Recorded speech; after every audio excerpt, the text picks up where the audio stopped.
Սիրելի հայրենակիցներ, Արցախի կորստից հետո էլ մեր հավաքական ամոթի տարեգրության մեջ նոր էջեր են ավելանում։ Պատերազմական հանցագործ Բաքուն շարունակում է դատել Արցախի ռազմաքաղաքական ղեկավարությանը, մարդկանց, ովքեր Արցախի եւ Հայաստանի հավաքական անվտանգության համար սեփական կյանքն են զոհաբերել։ ՀՀ արտգործ նախարարը հայտարարում է, թե բոլոր միջազգային հարթակները օգտագործվում են գերիների եւ այլ պահված անձանց վերադարձի ուղղությամբ։ Իրականում ունենք 0 արդյունք։ Իսկ ԵԱՀԿ եւ Եվրանեստ խորհրդարանական վեհաժողովներում ԿՊԱ-ական պատգամավորները մերժում են միանալ Բաքու միջազգային մոնիտորինգային խումբ ուղարկելու, հայ գերիներին եւ այլ պահվող անձանց անհապաղ ազատում պահանջող իմ եւ մյուս ընդդիմադիր պատգամավորների բանաձևերին։ Քաղաքական մեծամասնության օրակարգը այլ է, այդպես էլ հայտարարում են։ ՀՀ արտգործ նախարարի խոսույթն էլ այնքան ականջահաճո է թուրք լրագրողին, որ վերջինիս թվում է, թե թուրք պաշտոնյայի է լսում։ Բաքուն շարունակում է մեր հայրենակիցների հաշվեհարդարը, Հայաստանի նկատմամբ տարածքային պահանջները, կորզելով նոր զիջումներ եւ պայթեցնելով խաղաղության կեղծ դիսկուրսը։ Իսկ ՀՀ վարչախումբը Փաշինյանի գլխավորությամբ փորձում է այլ օրակարգերով շեղել խաղաղության օրակարգի սնանկությունը։ Աներկբա է, խաղաղության հասնում են ոչ թե թշնամու օրակարգը սպասարկելով, այլ նախ եւ առաջ ներքին խաղաղությամբ։ Բայց դուք քաղաքական մեծամասնություն գնալով այրում եք բոլոր կամուրջները եւ հատում կարմիր գծերը։ Այո, մեր հասարակությունը պիտի փոխվի, պիտի շնչի, պիտի հավատա վաղվա օրվան, բայց այդ փոխողը դուք չեք։ Ձեզ անկարելի է հավատալ, որովհետև ձեր հետագիծը դրժած եւ սուտ խոստումների շարան է։ Դուք չեք կարող չտեսնել Հայաստանի շուրջ սեղմվող փակողակը եւ փորձում եք ձեր պարտությունը, խեղճությունն ու կորուստները որպես անխուսափելիություն փաթաթել ժողովրդի վզին։ Կարող եք ինչպես 37-ին անաստվածների միություն ստեղծել, ձեր հետևորդների մտահորիզոնից հեռացնել Արարատը, օրացույցից ջնջել ապրիլ 24-ը, սեփական եկեղեցի հիմնել, ուրանալ Արցախը, մեր ինքնությունն աղճատող գեղագիտություն պարտադրել, ձեր հեղափոխությունը փառաբանող հիմնադրամին $500,000 հատկացնել, այլախոհների բերանը փակել, ինչպես եւ անում եք, բայց սրանից Հայաստանը ոչ ուժեղանում է, ոչ էլ դառնում անվտանգ։ Ամենօրյա մղձավանջ եւ քաոս, սա է իրական Հայաստանի պատկերը։ Մերժումի գաղափարով ոչ կենսունակ երկիր է կառուցվում, ոչ էլ հանրային համերաշխություն։ Բայց արդյոք իրապես ուզում եք եւ ունակ եք կենսունակ երկիր կառուցել։ Մի քանի ցուցանիշ։ Գիտությունը պետք է լինի ՀՀ կայուն զարգացման անկյունակարային ոլորտներից մեկը, ամրագրել եք կառավարության ծրագրում։ Արդյոք սա մաքուր պոպուլիզմ չէ, երբ գիտությանը հատկացվում է ՀՆ-ի ընդամենը 0.35%-ը, իսկ բարձրագույն կրթությանը 0.13%-ը։ Սա տարածաշրջանի ամենացածր ցուցանիշն է։ Վերջին 7 տարիներին 25%-ով նվազել ուսանողների թիվը, իսկ 28%-ով պրոֆեսորա դասախոսներինը։ Հայաստանն աշխարհում ամենավերջին տեղում է գիտնականների թվով։ Ակադեմիայի հարյուրավոր առաջարկներ մնացին թղթի վրա եւ ահռելի ավանդ ունեցող գիտությունների ազգային ակադեմիան լուծարվեց, դառնալով փորձագիտական հիմնադրամ։ Այն պարագայում, երբ դեռ գոյություն չունի գիտության զարգացման ռազմավարական ծրագիր, քանդել, հետո մտածել։ Ահա այսպիսին է ձեր գործելավոճը։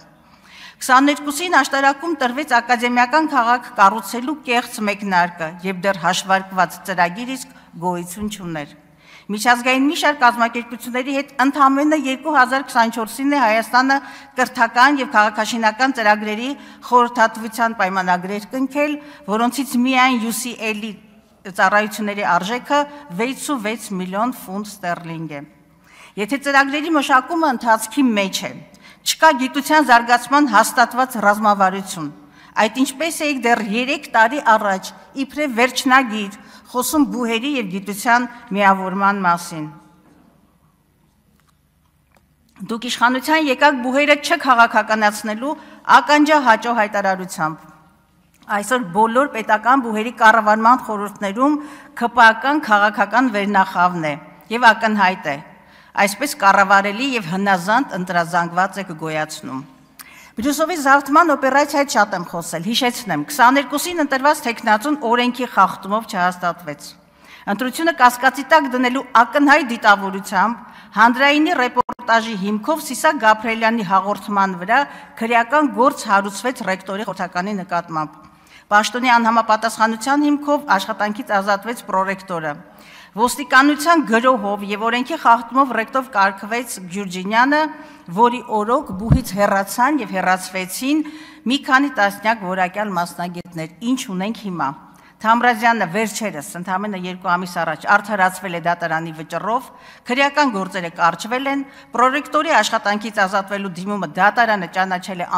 անվավեր, իսկ վերջիններից հանրային միջոցներից 10 միլիոնի հատուցում է տրվել։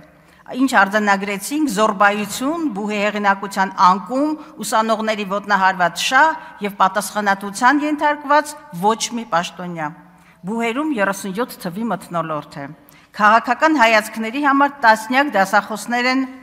ազատվում աշխատանքից։ Օրերս ֆինանսական խոշոր սկանդալի կենտրոնում հայտնվեցին մանկավարժականի ռեկտորն ու պրոռեկտորը։ Նրանք մեղադրվում են կազմակերպված հանցագործության, խարդախության եւ կաշառք ստանալու համար։ Բուհի 50 միլիոնի միջոցներից կողմնակի եկամուտ ստանալու որոշման տակ հոգաբարձուների խորհրդի նախագահ, ԿԳՄՍ նախարար Ժաննա Անդրեասյանի ստորագրությունն է։ Հարգելով անմեղության կանխավարկածը, այնուամենայնիվ մի բան ակնհայտ է։ Տիկին Անդրեասյանը ձախողել է բուհի ֆինանսական գործընթացների նկատմամբ վերահսկողությունը, ինչը իր անմիջական պարտականությունն է։ Ճակերտավոր բարեփոխումների մեկ այլ ոլորտ հանրակրթությունը։ Վերջին 4 տարիներին կամավոր ատեստացիայի անցել հանրապետության ուսուցչական կազմի միայն 20%-ը։ Տարակարգ ունեն 1426 ուսուցիչներ։ 300,000 դրամ եւ ավելի աշխատավարձ է ստանում 7-5%-ը միայն։ Տարածաշրջանում սրանք ամենացածր ցուցանիշներն են։ Հանրապետության 300-ից ավելի դպրոցներում շարունակվում է թափուր մնալ տնօրենի հաստիքը, պատկերացնում եք 300 դպրոց չունի տնօրեն եւ բնականաբար ժամանակավոր պաշտոնակատարներից արդյունավետ եւ պատասխանատու կառավարում ակնկալելը միամտություն է։ Մեկ այլ պոպուլիստական ծրագիր, մինչև 26 թվականը խոստացել է կառուցել 300 դպրոց, նվազագույնը։ Այս պահի դրությամբ ուշադիր խոստացված 300 դպրոցներից շինաշխատանքները ավարտվել են ընդամենը 59-ում, հիշեք այս թիվը, ընդամենը 59-ում, այս պահի դրությամբ։ Անցնող ամիսների կտրվածքով հանրակրթական եւ նախադպրոցական հաստատությունների կառուցում հիմնում ծրագրի կատարողականը 48% է։ Գույքով եւ տեխնիկայի ապահովումը 33.6, մարզադահլիճների կառուցումը 12%, հանրային գրադարանների բազայի զարգացում 14%, թանգարանների եւ պատկերասրահների հիմնանորոգում 26%, հուշարձանների վերականգնում 38%։ Վերջին 4 տարիներին ԿԳՄՍ ոլորտի կապիտալ ծախսերի միջին կատարողականը չի գերազանցում 40%-ը, բայց կատարողականի կողքին լրջագույն խնդիր է նաեւ կատարման որակը, ոչ պատշաճ վերահսկողությունը եւ հանցավոր ոչ պրոֆեսիոնալիզմը։ 750 միլիոն գնահատված վերանորոգման պայմաններում ցեղասպանության հուշահամալիրի վերանորոգման խայտառակ ընթացքը կասեցվեց հանրային եւ մասնագիտական ճնշման արդյունքում, իսկ 740 միլիոն գնահատված Թումանյանի թանգարանի աշխատանքները այսօր սառեցված են եւ շենքը վերածվել է անկտուր փլատակի։ Եվ մի բացահայտում, պարզվում է, որ որոշ մշակութային պոակների տնօրեններ արտաբյուջետային միջոցների հաշվին եռամսյակի կտրվածքով ստանում են մինչև 5 միլիոն, 3 միլիոն, 2 միլիոնի հասնող պարգևավճարներ, այն դեպքում, երբ տվյալ կոլեկտիվների գիտական, վարչական կամ տեխնիկական աշխատողները, որոնք նաև գեներացնում են այդ միջոցները, վարձատրվում են 83,000-ի շրջանակներում։ Այս տրամաբանությունը բացատրություն է պահանջում։ Եվ վերջում քաղաքական մեծամասնություն, եկեղեցու դեմ անհավասար եւ հակասահմանադրական պայքարի եք դուրս ելել, քանդելով պետականության հիմքերը նաեւ։ Ես ձեզ հիշեցնում եմ, պառակտումի մեղքը չի մաքրվում անգամ նահատակության արյամբ։